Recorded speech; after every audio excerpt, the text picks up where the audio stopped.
Good evening, everybody. Welcome. Just checking that people can hear okay. I think our team can hear, but welcome to the first public meeting for the City of Ventura Santa Paula Branch Line Rails with Trails project. Going to start right away by giving a little bit of primer on this evening. So I'll have you go to the next slide. Agenda of what we're going to talk about tonight real briefly. We'll do some introductions, some of the project history, get more in depth with the trail, talk about the design, do a little update on our public outreach and how you can stay involved. And at the end, do an activity session. This is the first a virtual meeting. We'll be having an in-person meeting with a lot of the same content next week at the Jose Flores Community Center in Saticoy. A little bit, since we're doing a virtual meeting tonight and we're expecting a few people to join us, a little bit about the protocol. Some of you may be new to Teams. This is just a little bit of a primer here. Feel free to use the chat, but we will not be monitoring the chat throughout. We may provide some links in there. If you have specific questions that you would like answered, use the Q&A panel across the top and you should be able to ask a question. Once a question is asked, we will be monitoring that through the evening and flagging answers as best answered. If for whatever reason we're unable to answer a question, please leave your email and or phone number and or use the City of Ventura Contact Us website, cityofventuraca.gov SPBL, and we can follow up directly with your specific question. Go ahead, next slide. We're going to try to break up some of the content here this evening with some live polling. So kind of stay tuned. It's a way to interact and kind of break up the mass of content that we have to present to you tonight. So with that, I'm going to hand it over to Adam Chase, Principal Engineer at Chen Ryan Associates. All right, thank you, everybody. Thank you, Eric. So Eric's part of the Pacific Coast Land Design. He's helping lead this with Brianne, Tori, and Mike over there at the Public Outreach Landscape Architecture. Glad to have them as part of the team. So I am representing CNR Associates here. I am the project manager, civil traffic engineer for the project. I do live here within Ventura County. I'm over here in Thousand Oaks, but I'm really excited to just be a part of this project, being local, giving my expertise back for active transportation facilities here and this trail project. Hopefully you are in with the right meeting. This is the Ventura's segment for the Santa Paula branch line rails with trails. And so the City of Ventura is the lead agency for the project. And on today's call, we have Alex, Jeff, and Derek. They're the public works leads here for the project. And we have VCTC, the rail owner.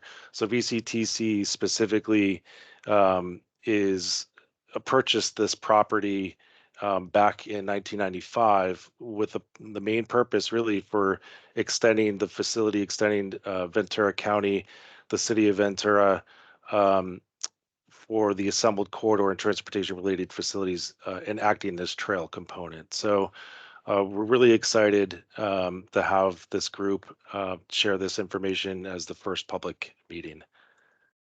Next slide. And so Amanda Fagan, she's here representing the VCTC. Again, she's going to be giving a bit of an overview on the project history, and then we're going to get into the meat of the presentation.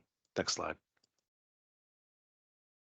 So just a quick overview here. The overview for the project, it's specifically a 4-mile class 1 and portions of class 4, which is more of a cycle track, but mostly class 1 multi-use trail. It was defined within the ATP Cycle 6. It's funded through the Active Transportation Funding Program on the state level through the California Transportation Commission. The construction is also funded for the Commission's Solutions for Congested Corridors.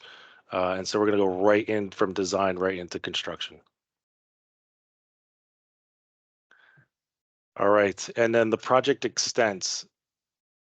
So right now you're seeing here, this is the limit that's been defined within the grant limit within what the city and VCTC has defined. And this limit right here starts with Montalvo, and that's over at the trailhead at the East Metro Lake Station, and it's going to continue over to the east end through the north bank over into the Satakoy at the historic rail building over there at the trailhead.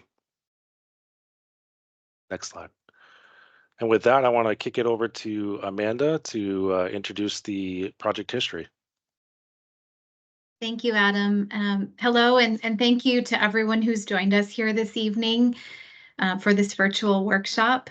My name is Amanda Fagan, and I serve as the Director of Planning and Sustainability for the Ventura County Transportation Commission, or VCTC. The Santa Paula Branch Line Railroad is really an important piece of the history of Ventura County.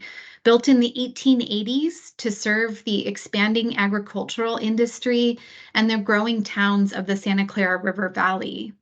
The line once served as the primary connection between San Francisco and Los Angeles before the Union Pacific line that now extends through the San Fernando Valley was constructed. During my portion of the presentation, I'll use the term right-of-way when talking about the Santa Paula Branch Line.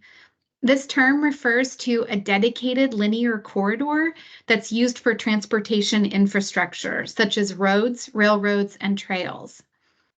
The Santa Paula Branch Line right-of-way consists of 99 parcels that are generally speaking 100 feet wide and range from 30 feet to 200 feet in some parts of the trail or of the branch line, and extending from the East Ventura Montalvo Metrolink station through the unincorporated community of Piru. In all, the Santa Paula Branch Line right-of-way is 32 miles long and includes 29 miles of serviceable track through the Santa Clara River Valley and the State Route 126 corridor. Sections of the Santa Paula Branch Line include bicycle and pedestrian trails that are already completed and constructed alongside the rail line, completed and in use for many years. However, the focus for today's discussion and the City of Ventura's project is the 4-mile section from Montalvo to Satakoy. The Ventura County Transportation Commission acquired the Santa Paula Branch Line Railroad and right-of-way in 1995 for use as a multimodal corridor that includes a trail, freight, and preservation of the corridor for possible future commuter rail service. Today, the Santa Paula Branch Line is an active railroad with a variety of rail operations and other uses in pursuit of the Commission's original vision of a multimodal corridor. In 2000, VCTC adopted the Santa Paula Branch Line Recreational Trail Master Plan and certified an environmental impact report. The plan provides design guidelines and preliminary engineering, along with a preferred alignment for the trail. In 2022, the Commission adopted a goal to reinvigorate the process to complete the Santa Paula Branch Line bike trail. The Santa Paula Branch Line corridor presents an opportunity to build an active transportation route that is safer than many of the alternative routes along an existing publicly owned right-of-way that was acquired for the purpose of use as a multimodal corridor. A Rails with Trails approach facilitates the use of clean transportation alternatives and improves connectivity with transit, which fosters transit ridership recovery through first and last mile solutions. Taking a Rails with Trails approach also has many benefits. VCTC has estimated that the Santa Paula Branch Line Trail at full build-out will reduce vehicle miles traveled by 23,000 to 46,000 daily vehicle miles traveled. And we estimate between 300 and 500 trips to occur daily on the trail. The trail is estimated to have between $2 and $7 million annual economic benefit and significantly reduce bike and pedestrian crashes within the corridor. So as I mentioned earlier, 3 sections of the trail system have been completed within the cities of Santa Paula, Fillmore, and unincorporated Piru. Concurrent with the City of Ventura's efforts, the City of Santa Paula has also received grant funding to extend its trail section within the City of Santa Paula, and VCTC has plans to update the trail master plan from Satakoy to Piru to validate the trail alignment, connections, and amenities, and update existing conditions to facilitate trail completion with stakeholder engagement. Completed trail sections are shown in the photos on the right of this slide, demonstrating some of the trail amenities and treatments that have been used to date. In addition, the Sunburst rail bikes operate guided tours on rail-mounted, motor-assisted rail bikes between the Santa Paula Depot in downtown Santa Paula and Largo Lane west of Fillmore. So we'll now have a quick poll to gauge your familiarity with the Santa Paula Branch Line Trail. We'd like to know which of these trail sections you've visited before. And of course, your response to this poll is anonymous. So the Santa Paula section, Fillmore, Piru, the Sunburst rail bikes, or perhaps you've used the Ventura Railroad right-of-way, but without the formal trails being present, or you haven't used these trail sections. So hopefully you're seeing the poll now.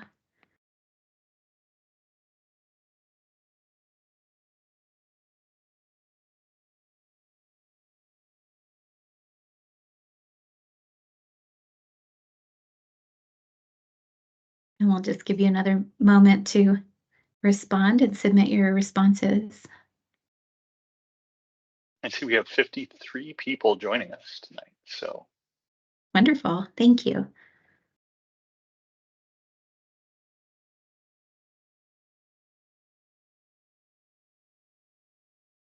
And Eric, I can't see the responses coming in, so maybe you could give me a heads up. yeah, no. Right now we have 10 responses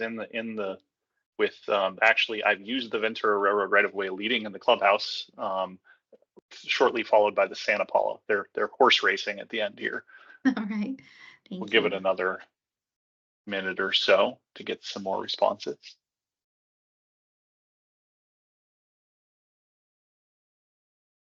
Once the poll is completed, it will also be in the chat, and if you want to go change your answers, you can. But you'll also see the results there too after we've moved on.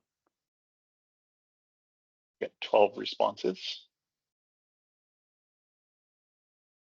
It's a good way to kind of break up the meeting into a few chunks. I don't know if you saw the chat. We had somebody out. They don't see the poll on their screen. Okay.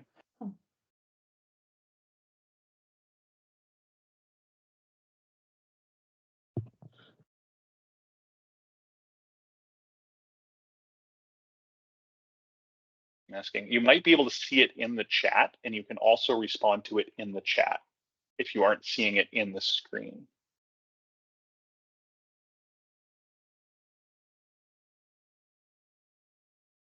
And if you can't see it too, we'll also feel free to type your responses into the chat too. It won't be anonymous, but the poll is anonymous. Interesting.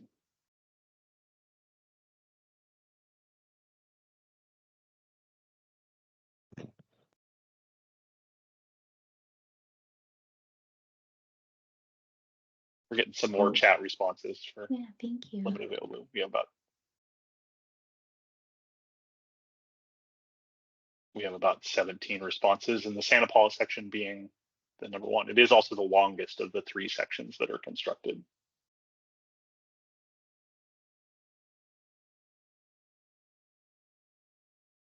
Wonderful. Thanks for sharing. I think we can move on.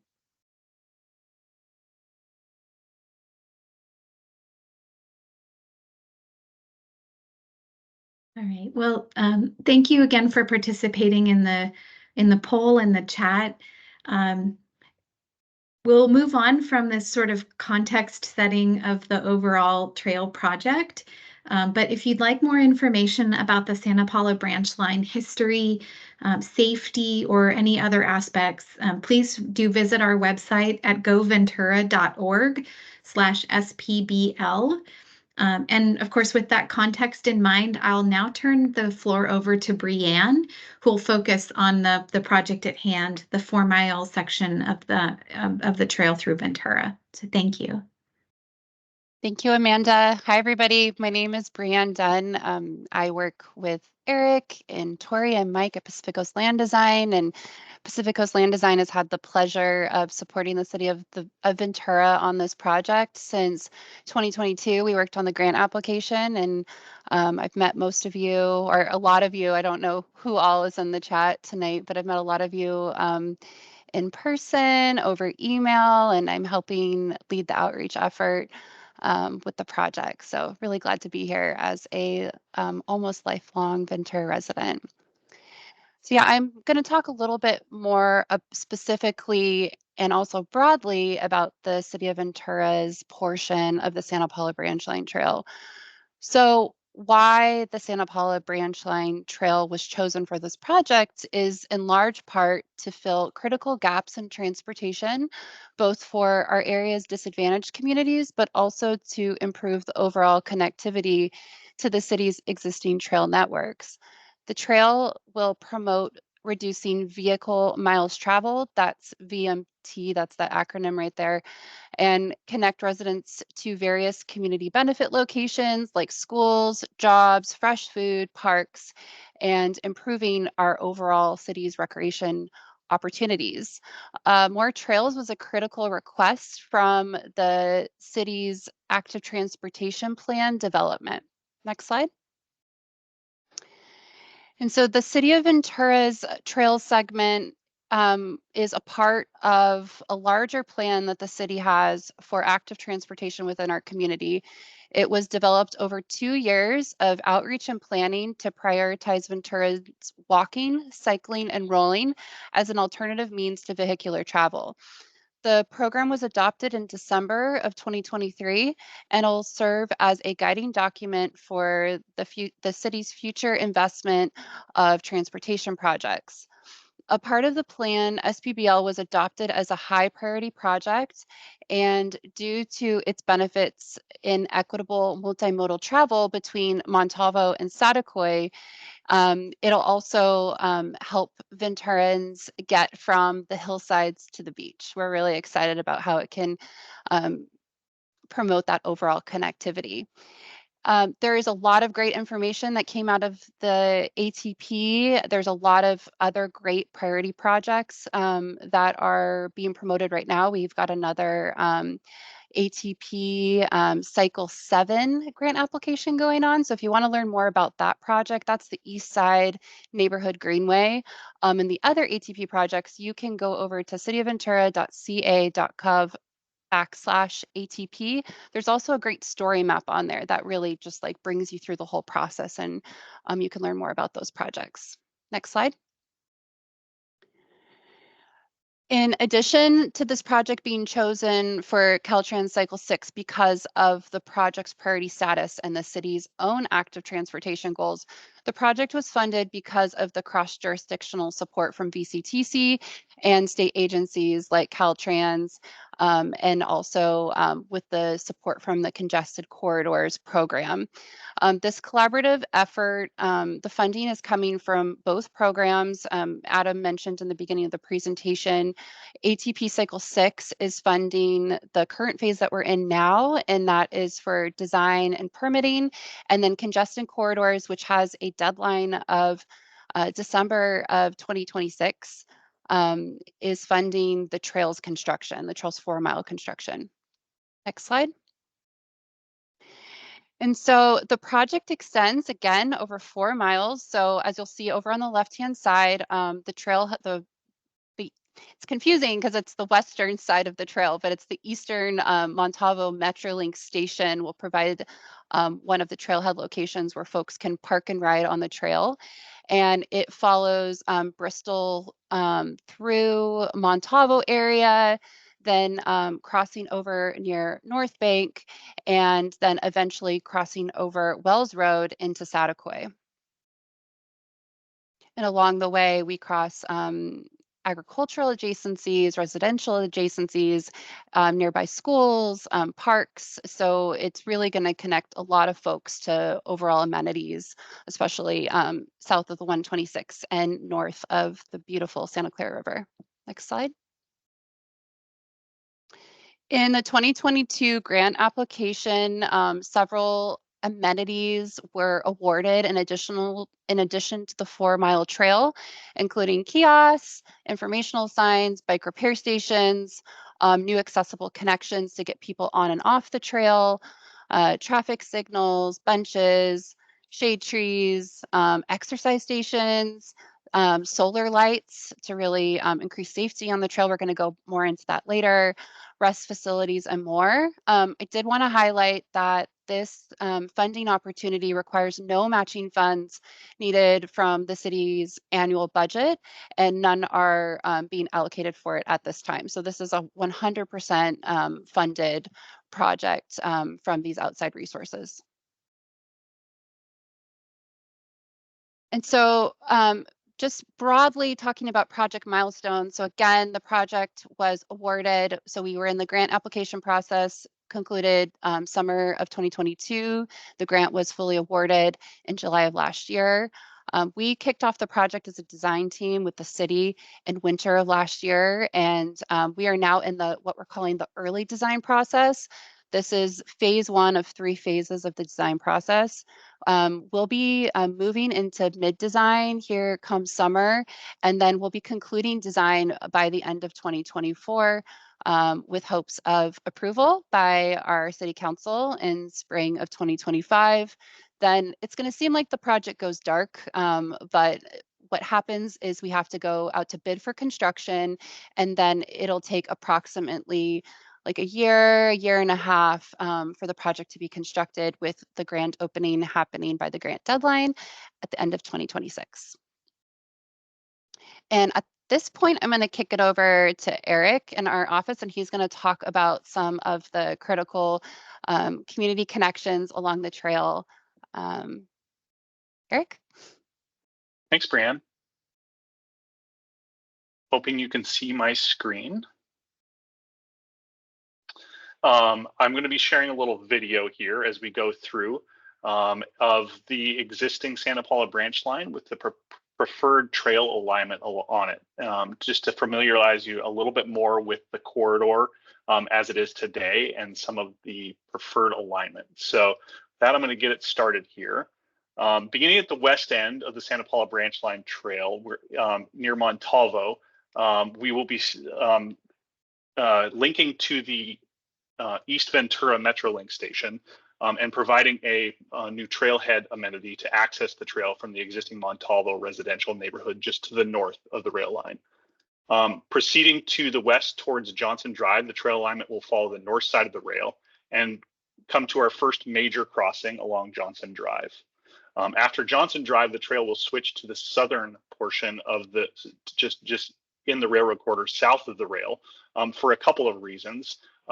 Primarily, it is the best location to cross Harmon Barranca with a new bridge, as well as provide alignments that best align with the complicated intersection of Bristol Road and the railroad corridor here. At Bristol Road, the trail actually leaves the city of Ventura proper and cuts through County of Ventura jurisdiction, and this is the portion of the trail from Johnson to Bristol is the only portion of the trail where trail is directly adjacent to residential, or I mean agricultural.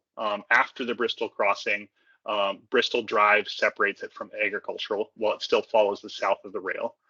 We come back to the city limits at Montgomery, cross Montgomery, still following an alignment on the south side of the rail to best align with one of the existing pedestrian connections at the end of Potomac that provides North Bank neighborhood residents access to Junipero Serra Elementary School and Park. Continuing on the south, we enter the residential double-sided portion of the project to South Pettit Avenue. At South Pettit, the trail will cross to the north side of the trail for a couple of reasons. One, because we're well aware that the elevation of homes to the south of the railroad corridor are significantly lower than the trail. So providing a trail alignment along the north will minimize potential viewshed problems that could be created by a trail in the corridor, as well as this alignment best aligns with a new crossing along the Sudden Barranca, a County of Ventura flood protection corridor, and the improvements to cross that Branca would be limited by a northern alignment. Continuing towards Saticoy Avenue with Cabrillo Village on the right there, we'll cross Cabrillo Village and stay on the northern alignment, again for a couple of reasons. One, to continue the trend with staying away from lower south side residential, but also to best align to the existing linear park trail that has been here for a while, adjacent to the railroad and then also paralleling Brown Barranca. The project will rehabilitate that trail and make it in better condition. And it also will then provide for best crossing of Wells and Telephone. A very complicated intersection combined with the crossing of Brown Barranca.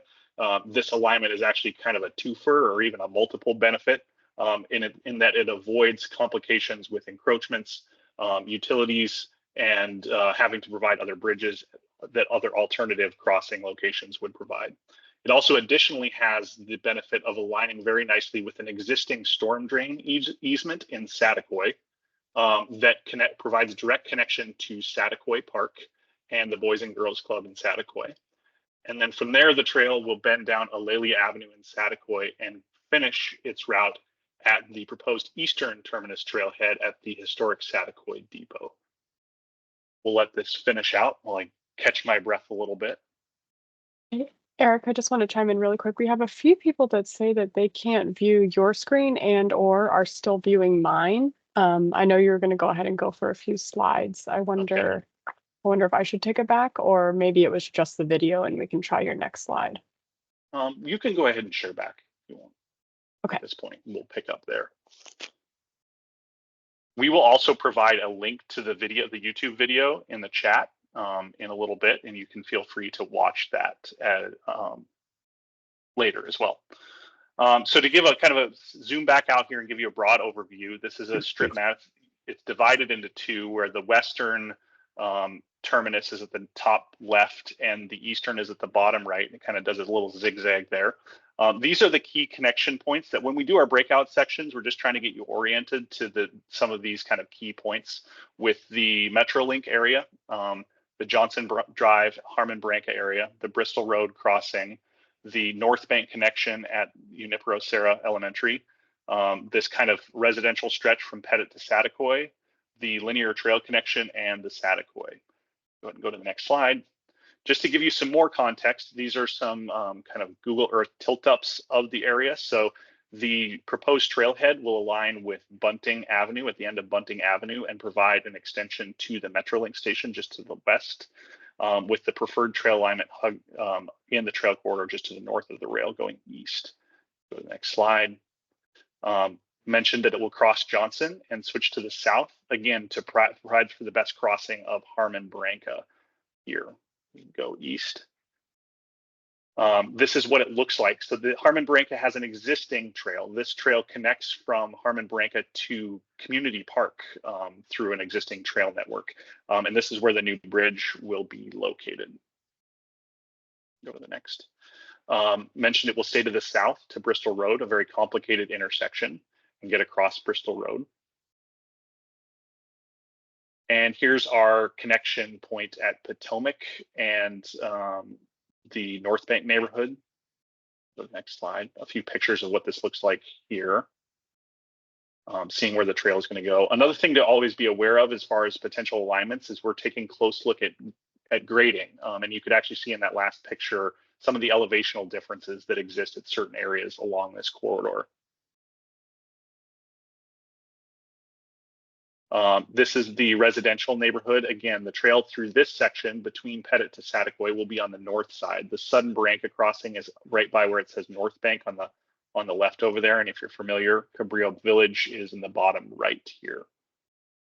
You can see in that, sorry, go back one more, Tori. You can see in that some of the large retaining walls of the homes in the southern neighborhood there along Willamette that are quite a bit lower elevation, and that we're aware of that. One of the main reasons why the trail will be north of the rail in this section. This is a picture. I believe this is at Pettit looking east.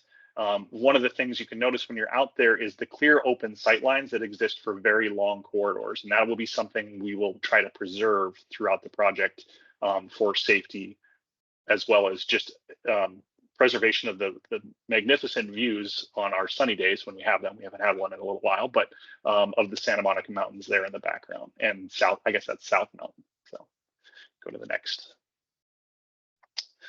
Further east, this is where the trail will link up with the existing linear park trail that exists here. In the background, there are two large developments, if you're familiar with the area. One is under construction. It is a affordable veterans housing project, and the one in the kind of top right there is another veterans senior facility. This trail alignment will link up with Telephone Road and provide that ideal crossing of both Brown Barranca and Wells Road, as mentioned earlier. This is a picture of what that existing trail looks like today, and the project will rehabilitate it. It has some root intrusion problems if you were to walk it now, but we will be able to fix that with this project. But some nice existing landscaping. Once we get across, this is the drainage easement that the trail will follow along Telephone. It's the extension. It turns into Astor, which bends to the residential neighborhood of Saticoy to the north, and then connects to Saticoy Park, that kind of green area you see in the Boys and Girls Club there, before finishing down Alalia at the historic depot. Here's a picture of the kind of complicated traffic scenario that Wells Road and Telephone, really Wells Road plays. Another thing to note here is Wells Road is State Route 118. It is a Caltrans jurisdiction, which also brings another agency into the mix as we work on this project. And then on the right there, you can see the existing storm easement, drain easement that the trail will follow. Here's a shot. If you were to turn left at Telephone Road, this is what you see. You can actually see that storm drain easement where the trail will follow. The storm drain easement meets Saticoy Park at Alalia, which is a key connection and an opportunity to provide better activity and connections to Saticoy Park and the Boys and Girls Club that's there. Go to the next slide. And this is actually the exit of Saticoy Park, looking back to the west towards Wells Road down that same storm drain easement. The trail will turn to the south along Alalia, and then come down Alalia to the historic Saticoy Depot. And here you can see the historic Saticoy Depot. If you're familiar with railroads in the area, the depot is one of the kit depots that was constructed with the railroad. There is another restored one in Santa Paula that is identical, and it has been placed on historical register.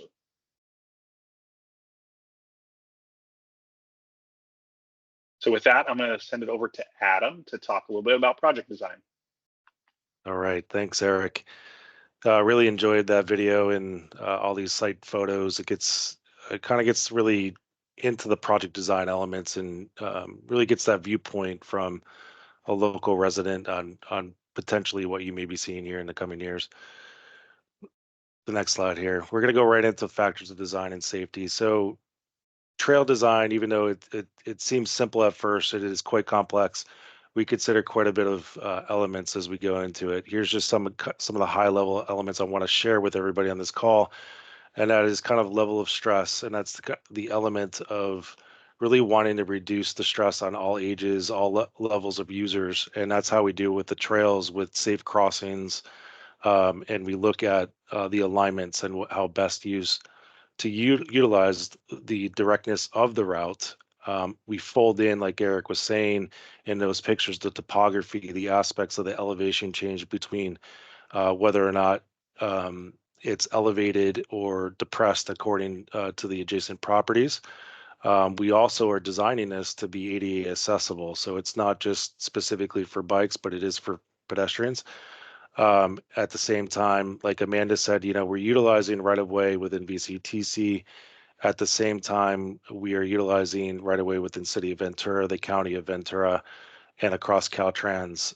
So it's very agency dependent as we work together. Cost always has a factor with things. We always want to kind of throw everything at a project, but at the end of the day, there's only so much the funding of the grant was able to provide. So cost is just something that we want to hear all the ideas and elements for amenities. At the same time, cost is something we need to get within the construction funding. Constructability, almost kind of like a value analysis of like use of materials and elements, and we try to minimize our risk when we get into construction. We want this to be buildable. We want this to be within the price range that the city's looking for. At the very end, this timeline is all dependent upon permitting, and that's where the agency stakeholders come in, and we get the signatures to get the ball rolling to start the construction. Next slide. So this slide is specifically from the grant application in 2022.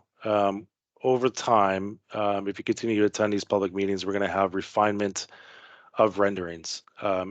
And these renderings are going to be stemmed from our engineered trail design sections. And so it's something that we get excited about, something the PCL team is going to assist on. And it really is going to bring life to the project before you see construction happen.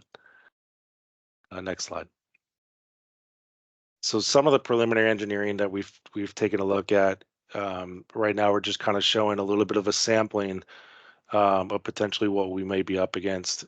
They're just initial engineered trail sections. We have time to continue to refine, but we have different types here. In the very left side, you have kind of type 1. It's kind of more of a flat scenario, and type 2, something a little bit more evolved with maybe some chain link fence. And then type 3 is a little bit more of some elevational changes, or maybe we have a culvert and we have to expand drainage facilities and make that kind of that use of space.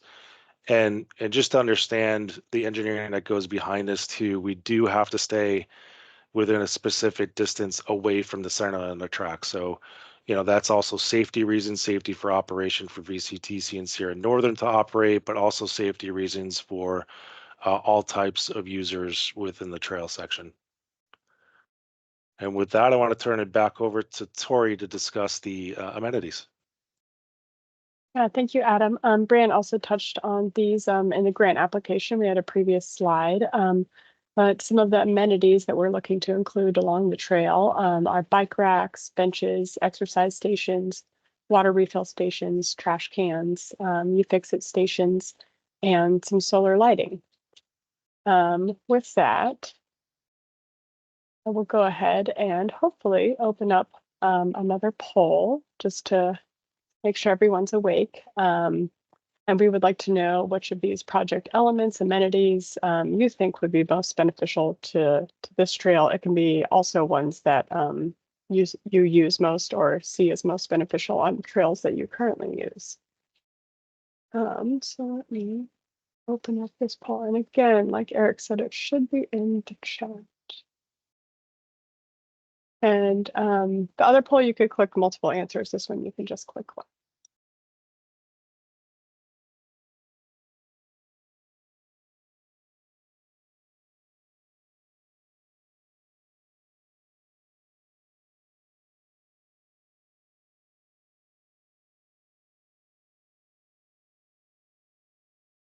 Okay, we've got 5 responses. Solar light fixtures out to an early lead.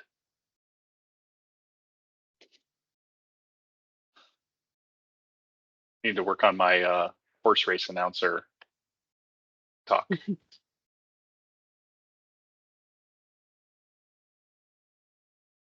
See some responses for benches and exercise stations. And again, understand that some people may not be able to use the poll. Maybe this one's better, but if not, please feel free to put in the response or answers in the chat. Tori, someone's asked for you to scroll back to the images if you can. Sure. Yep. Thank you for asking. These are just example images, of course.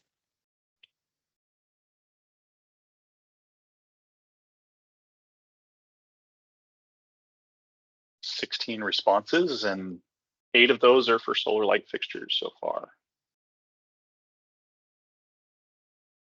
See some more in the chat for benches and water bottle filling stations.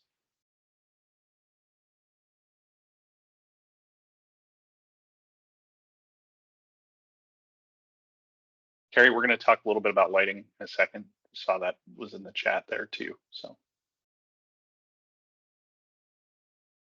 Okay, let's see. I think we've been at 16 for a little while, so I might move on. Okay. One of the questions I just saw in the chat real quick too, just to know the meeting is being recorded and will be posted on the city's website after. I've seen that a couple of times. So. Moving on, as Amanda touched on earlier, a section of this trail is actually already built in Santa Paula, and PCLD had the pleasure of working on it. So we have got some good precedent examples and images of specifically signages and maybe a rest stop area that directly relate to the railroad vocabulary and the history of the area, along with the location of the trail, which is right along the right of way. These are, yeah, currently on display at one of the railroad stations in Santa Paula. I'm sure some people have definitely seen them. I'm going to move on to hardscape and built elements as opposed to amenities. There's opportunities to create a better sense of place and something a little bit more dynamic than just some concrete on a pathway. So we have decorative pavers, decorative concrete, lodgepole fencing, pedestrian bridge, trailhead gateways, chain link fences, and privacy fences, all as possibilities and things that we are looking to include as we construct the trail. Lastly, specifically at the Montalvo Metrolink station and at Saticoy Depot, we have some larger gathering areas, and we're definitely looking to create, you know, a kind of impactful design at these trailheads, whether that, yeah, relate back to the railroad nature of the area or just to kind of make it look unique and like something all on its own. And with that, it's going to go back to Adam. All right, thanks, Tori. So I'm going to expose everybody here with a little bit of some crossing treatments that you could potentially expect at some of these intersections, specifically for the trail crossing. In the image you see to the right, that is a pedestrian hybrid beacon, or also known as the Hawk. You may have seen some construction on Bristol Road recently from the city that's going to be energized here pretty soon in place. But the Hawk is specifically very effective in reducing pedestrian vehicle conflicts and slowing speeds. So it is pedestrian actuated signal, and it displays a series of signals, but it is blacked out, as you can see in the image, until the signal is turned on by pushing the button itself. This is specifically useful in areas that you really need to find gaps within heavy traffic. The overhead mast arms enhance the visibility of oncoming traffic, really gets those vehicles to stop and have that nice, the safe aspect for pedestrians and bicycles to cross. Next slide. So continuing within our toolbox, some of the lower cost treatments, more the rectangular rapid flashing beacon. This is specifically a location on the aerial image to the right. It's within the city of Santa Cruz. So this is within California itself. These devices have been used within rail corridors, specifically for trails and trail treatments. And they're a wonderful cost-effective safety benefit to grab the driver's attention that there is use for the crossing. Again, this is a little bit more within a lower speed, lower traffic volume scenario. So as I kind of mentioned initially, the majority of this project is a Class 1 multi-use trail, which is shared by bicyclists and pedestrians. This isn't a project where we could do the utmost like separate 20-foot swath of separating pedestrians and separating bicycles along the corridor. That was not the way the project was set up. It's not the cost-effective element for active transportation. And a lot of these grants are competitive, and they do have cost as specifically a factor. But this specific treatment is where we have space to where we have near a major intersection, and start to think of like Wells Road or State Route 118 for what that crossing looks like. And so where we have a separate pedestrian sidewalk, we don't want to mix bikes with that pedestrian sidewalk. So what we want to do is implement elements like a class 4 two-way cycle track. And if you've been down to LA, or if you've been down to other major areas, um, they're really kind of prominent now. They have bicycle signals, they're dedicated NACTO kind of protected intersections, and it helps with the counterflow. So it doesn't just address coming in one direction, say towards Satakoy, but it will address getting your bike signal to come over across from Satakoy, heading over back into Ventura. So it's a very effective treatment, and it's one of the effective ways to cross a major traveled roadway like Wells Road. Next slide. So we want to touch base a little bit on the project safety. And what do we do? It's a little bit multifaceted. So we look into design strategies, we look into amenities like Tori was sharing. We're going to take a quick look at the policy, and then law enforcement. So safety design strategies, they're typically achieved through multidisciplinary approach. So think of myself as a civil traffic engineer, but I'm working with landscape architects, and that's why we have PCLD here too. So it gets exciting as we share our vision together to come up with something that encompasses safe designs within everything we're trying to accomplish for the public. So how do we do that? So we look at open, clear sight lines. We establish areas for potentially security call boxes. We look at emergency vehicle access, so working with the police department. We look at all the separation aspects, potentially what if scenarios, and we really want to protect the public, from any active rail elements, through creating that separation that we need to, and then creating the appropriate physical barrier and whatever type of fence that may be, or through grading shrubs and placement of amenities and trees. So next slide. So this image kind of gets you kind of a sense of the lighting that we would like to propose with the solar lighting, and provide that nighttime visibility, still within compliance with dark sky. The light cast downwards, it'll be shielded, it'll be engineered, it'll be spaced appropriately for trail design.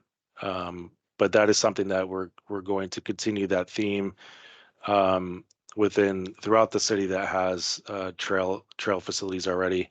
But it's something that we're going to take a close look, especially if any concerns in areas where the trail is in proximity to homeowners in their backyards.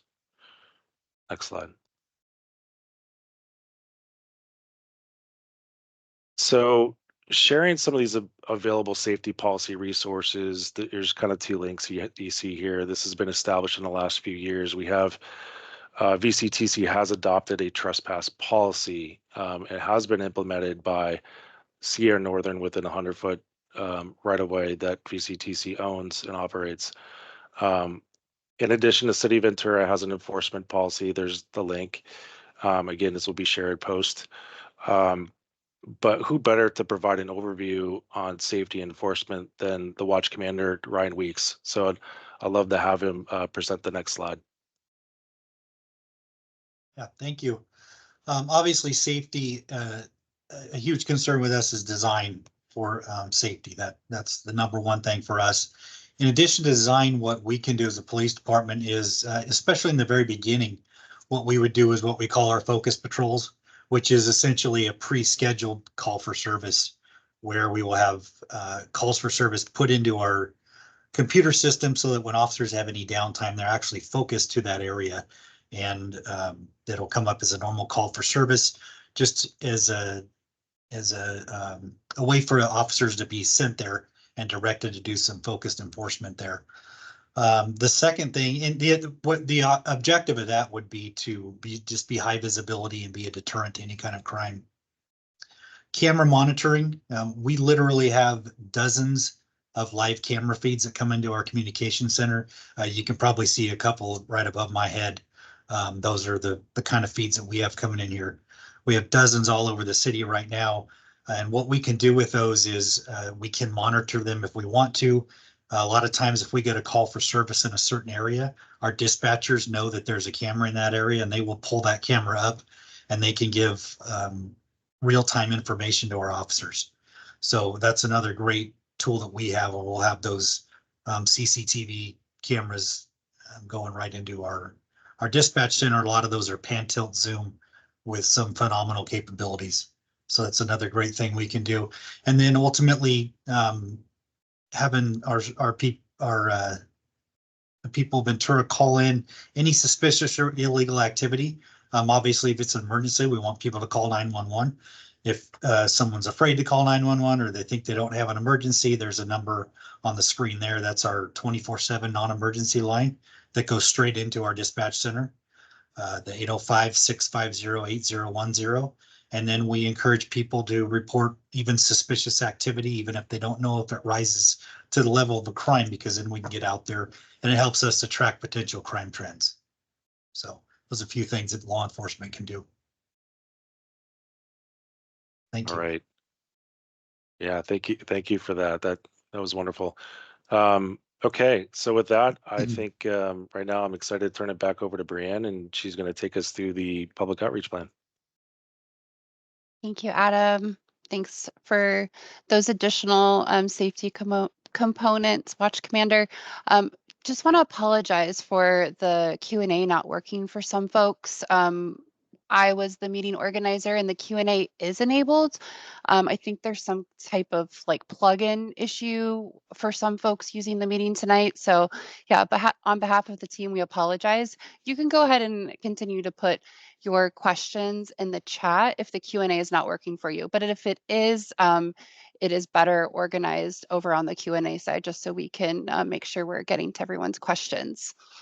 All right, yeah, so as I mentioned before, I have the pleasure of supporting the project on leading our outreach part of the team. You can go to the next slide, Tori.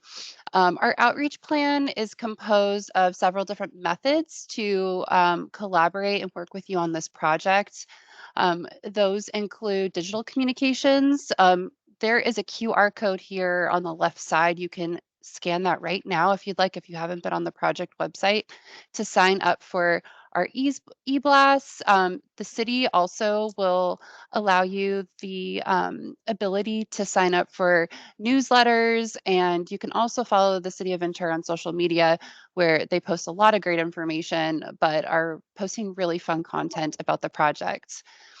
We also have the meetings like tonight. So tonight, as I discussed a little bit earlier, is the first of 6 meetings. We've also traveled to our area councils, and the project website is serving as our project hub. And so there you can find more background information about the project history, an FAQ. So a lot of the questions that are showing up tonight will show up in the FAQ on the website. And then you'll continue to get meeting invitations and the results from our public outreach process also on the website. And then we will be circulating surveys later this year to understand about your amenity choices and design preferences for the project. Next slide.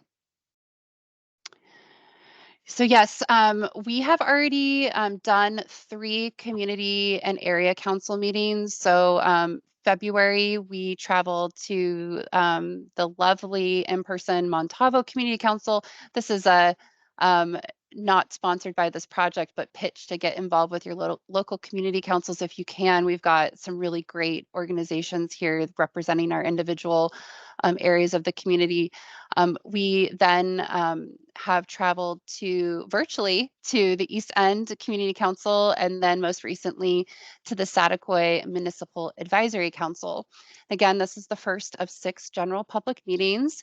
And then we also are conducting special stakeholder meetings, which I'll talk a little bit more in a second.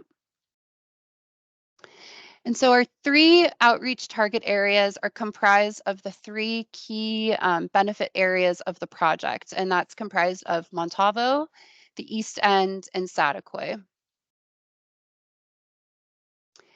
And for Montalvo and East End, we often, our city council districts don't necessarily follow the community councils exactly, but it's pretty close for District 6, 5, and 4. We are targeting these councils specifically because these are folks that may be using the trail day to day. And so we're particularly interested in their concerns and how they could use the trail for everyday access. However, the trail will benefit the whole community. And then we're also engaging with the Saticoy MAC. So again, it's the Saticoy Municipal Advisory Council, and that's facilitated by Supervisor Lavier's office, District 1. And the MAC serves as a advisory council made up of local community members that help advise the supervisor on the needs and desires of the local residents, local community. Saticoy is within the City of Ventura's sphere of influence, and because the Santa Paula branch line crosses Wells Road from incorporated Ventura into unincorporated Ventura, and this community is one of our unique of need disadvantaged communities, we have chose to actually go to Saticoy for the first in-person public meeting, which I'll mention a little bit later. And so yes, the MAC strives to increase citizen participation, working with the county government to really engage the local citizens. Saticoy is a smaller community, and so even more important to get local Saticoy community members involved in community process. Saticoy is changing, but this project and our project team is dedicated to this project benefiting not only overall project goals, but specifically what Saticoy wants to see for their community. Next slide. So I mentioned the 3 special stakeholder meetings. So there has been a separate meeting with agricultural representatives. There's a couple folks that are here in the meeting tonight that are part of that group. Thank you for being here. And then we're also leading a group of community benefit organizations. And so these are folks that are particularly engaged in either active transportation, recreation, leaders from our community that put in a lot of time and effort and can be representative of specific community benefit interests within Ventura, especially the Santa Paula Branch Line Trail. So we first went to the community councils, then we had our kickoff with our special stakeholders that took place in March. This group is comprised of the Ventura Bike Hub, members from the Active Transportation Committee, local PTA, PTO members, some of the leaders from our community councils. And so we did similarly to what we're doing here virtually tonight is roll out the paper, show the different sections of the trail, get thoughts, insights, and talk about the project. And so they're providing us some upfront information for us to ruminate on before we go ahead and bring some of these topics to the overall public. And thus far, it's been a really fruitful process, and just want to thank those of you that are part of the group tonight that have been encouraging the larger public to get involved. It's definitely making a difference. We appreciate you. And so, as I mentioned earlier, you know, this is a duplicate slide of sorts, but we're in this critical phase here in 2024 where we have the ability to work together, collaborate, you know, listen to your concerns, make sure your concerns are represented in design. So this is the time to stay engaged. So right now we're in the early design is what we're calling phase 1. So per phase, we have 2 public meetings. We're pairing it with a survey. and there'll be 3 phases throughout the rest of the year. Mid-design we'll be moving into here shortly here in the summer, and you can mark your calendar, save the date tentatively for our next 2 meetings to happen somewhere around early to mid-August. And then we'll come back to the community for meetings 5 and 6, as well as the community councils and the stakeholders to get conclusionary feedback and really check the facts that we got it right before we head to community council in the spring. So really encouraging everybody to attend these meetings. Make sure you're signed up on our email list. Stay up to date on the project website, and we want to work with you. We want to hear from you, and we appreciate you all being here. And yeah, these are the things I already mentioned. After tonight, we have 3 in-person meetings. There'll be a flyer at the end, but we have an in-person meeting next Thursday. So if there are any folks that want to engage in person, we invite you to do so. That's next Thursday, 6 p.m. at the Jose Flores Community Center in Saticoy, about 6 p.m. to 8 p.m. All of the information will be duplicated. However, it will just give some opportunity for us to meet face-to-face if you can make it. There will be then 2 more public meetings paired with 2 public in-person meetings with 2 virtual meetings for the other 2 phases of the project. I'm going to pass it back over to Eric to introduce our breakout sessions. Yeah, so we realize we've spent an hour talking here and want to give people a chance for a break. We're about to start our breakout sections. And once we do, we're going to take a little 5-minute break. Once we go into the breakout rooms, we're going to be there for 25 minutes. And after that completion, we'll come back together. In the meeting, in the breakout rooms, your mics and cameras will be able to be unmuted and opened up. We just ask that if you aren't speaking at the time that you unmute, but we'll be more able to interact with you there in our different breakout rooms. We have 4 different breakout rooms. Myself and Alejandro will be in one. Brianne and Alejandro will be in the second. Tori and Derek will be in one, and then Adam and Mike. And so we have some activities and exercises over there, and hope that we'll meet you over there and take a little bit of a break before we get started in those exercises. So with that, I am going to go ahead and open up the breakout rooms, and we'll see you all in a little bit. Thanks, everybody.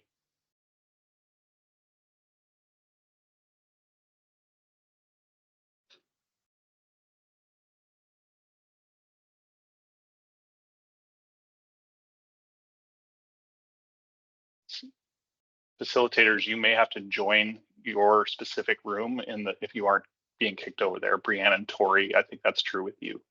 Okay. Because I wasn't able to assign you. Okay. Tori, do you need help doing that? Oh, she's gone. Wait, how do I do it? Oh.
Hi, everyone. Hi there. I just Oh. want to get in front of, we had some technical issues over in our meeting, and we only barely got to get into the conversation. So I can make myself available to stay on longer tonight if needed.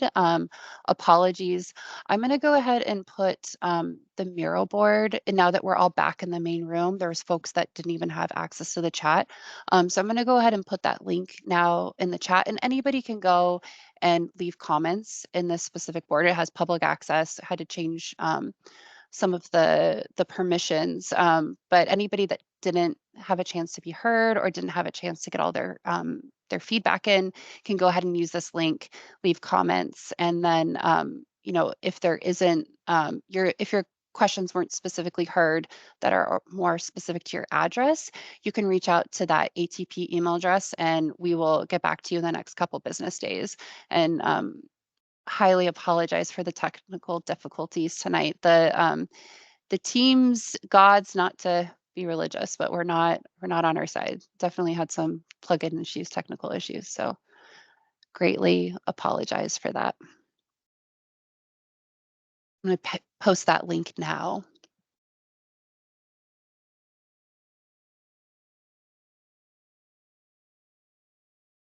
Tori, do you want to go ahead and share screen so we can bring up those last few slides? Yes, I will. And so hopefully a lot of you did have the ability to get some of your key questions and concerns answered. Again, this is our email address, atp@cityofventura.ca.gov, where we can get back to you specifically. Alejandra, who's on the call, who's been helping support with the Q&A, and I are working together between the city and consultant teams to tackle a lot of these. And then Derek and Alex are also reaching out to folks individually on some more of the technical aspects. So we're all working together to get those questions answered in a timely fashion, and especially after tonight, we'll prioritize that before the end of the week to get back to you. The project website, there's a lot of the information that was provided this evening on the project website, and I had provided this as an answer in the Q&A earlier, but we will be posting the presentation, also translated in Spanish, between now and next week's meeting, in-person meeting. So those resources will be available to everyone. Next slide.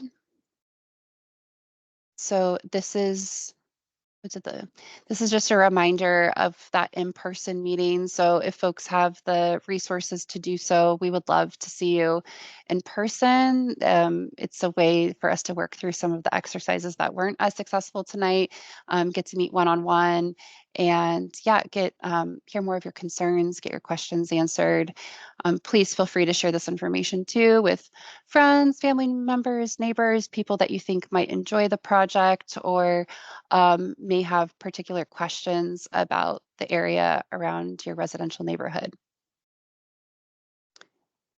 And with that being said, I don't know, in the Q&A, Alejandra, were there any key questions that came up multiple times that we just wanted to hit on before we close? And again, I'm going to offer the opportunity to stay open, especially for the folks in my group, for another additional 5 to 10 minutes if people want to stick around and continue the conversation. But Alejandra, I'll give you a minute to weigh in first. Sure, absolutely. My internet bandwidth is being a little tricky tonight. But I think one of the questions that came out of the chat, it says, what is the policy for e-bikes and curfew? A lot of questions around safety, and we have all of these questions listed here. I'm not sure if how we want to handle these. Can you guys hear me okay? Yes, someone also asked, I know about half the audience can't use the Q&A feature, it seems like, and can use the chat. So trying to find a way to post the answers, the Q&A in a forum that you can find it. So give me a second while I, if I can navigate Something better. we I think we can do, Eric. We have everybody's all the registrants of tonight's meeting, their email addresses, and so we can follow up with a message after the meeting with the key Q&A and the answers that were provided, and then folks also have the ability to follow up directly if they have any specific questions. Yes, absolutely. And Carrie, yes, there's a Q&A section on the website that you can check out as well. And we will be bolstering that with many of your answers to specific questions that were asked tonight. I think that one of the best ways is if your questions didn't get answered is to use the contact. If you go back one slide, right, it's on the, and I can put it in the chat as well so people have direct access to the link there.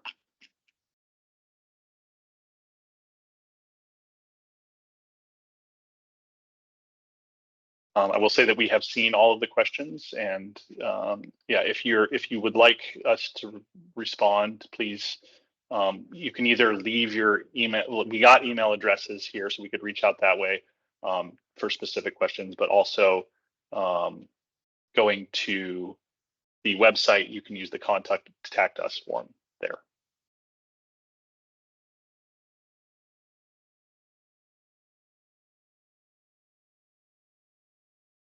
Carrie, Carrie is one of the folks that were in my group, so I'd like to just address your question. And yeah, Maureen's correct. City Council's the ultimate approval process in the project. However, over the next 7 months, we hope to work with each and every one of you to also get your vote of confidence, because City Council works for all of us as residents. So it should be representative of how the community feels about the project. So that's why we're here tonight. And that's why we have this in-depth process of working with you.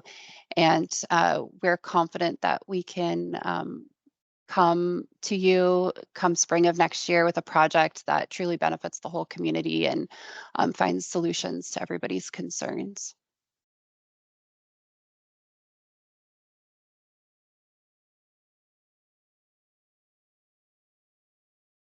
Are there any other pressing questions? We will follow up with that email tonight after tonight's meeting. Thanks again for everybody's patience. Really, really appreciate you.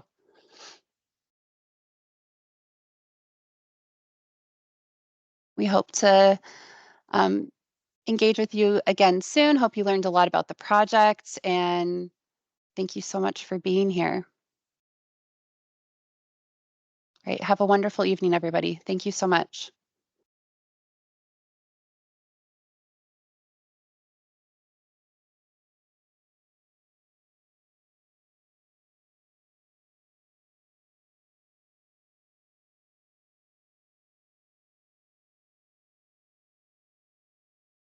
Thanks for being here. I'm going to go ahead and end the meeting now. Thank you.